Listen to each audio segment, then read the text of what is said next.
All right, thank you everybody for coming to this news conference on tax increases. The first tax I want to discuss in this discussion is the stealth tax. We all saw the news this morning that we've hit yet another record, 9.1% inflation. Today's new data shows the consumer price index remaining at a painful 40-year high, jumping to 9.1% for June from 8.6% in May, which was a record in May. And this chart basically shows that. There's a couple of points I want to make about this chart. When President Biden took office, the inflation rate was 1.7%, or the CPI, I think it was 1.7%. Look where it's, and for the 4 years previous to that, it was in that zone. Look where it's gone now. And the president continues to try to give reasons for this, even using Russia, but the little data on the right there shows that the Russian invasion took place at around 7 or 8%, and it's been going up since. Economic conditions generally for Americans have deteriorated significantly. Inflation-adjusted wages of workers are falling. Consumer and business confidence has cratered. Nest eggs of retirees and workers are eroding from a double whammy of inflation and lower retirement account values. And the odds of recession have been rising, and stagflation is an imminent threat.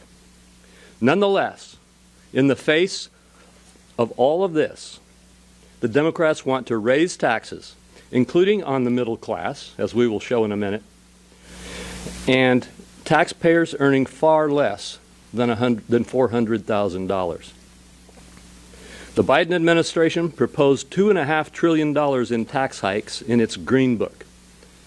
Last year's House-passed Build Back Better Act was more than $1.5 trillion of new taxes. Now, my Senate colleagues are talking about a so-called slimmed-down package of tax hikes in the realm of $1 to $1.5 trillion. There is nothing slim about these tax hikes. Tax increases would make inflation worse by further suppressing the supply side of the economy, including by depressing investment and productivity growth, as well as labor supply when the labor force participation remains below pre-pandemic levels. At a time when families are already paying an extra $5,200 per year or more for inflation, the Democrats' tax proposals would raise the cost of goods even further.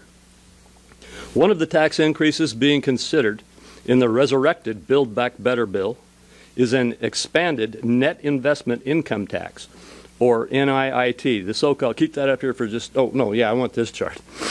The NIIT, known as the tax on flow-through businesses, which are businesses whose owners' incomes flow through to their personal tax forms.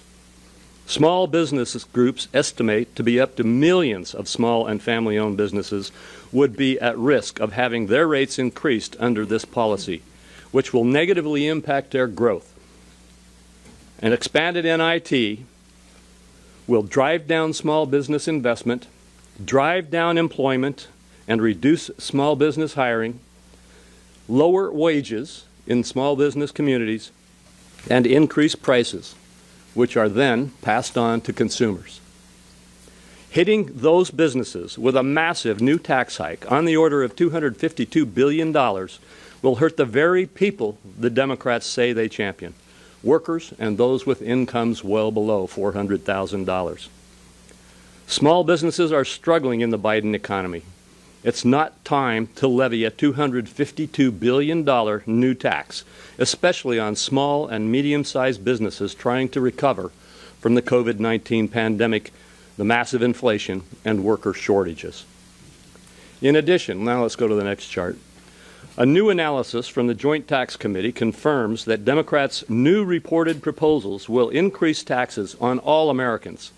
This chart, if you can't read it, goes from 0 or 10,000 and below up to 200,000 in different income cohorts used by the IRS. And it shows that every single income cohort will get a tax increase.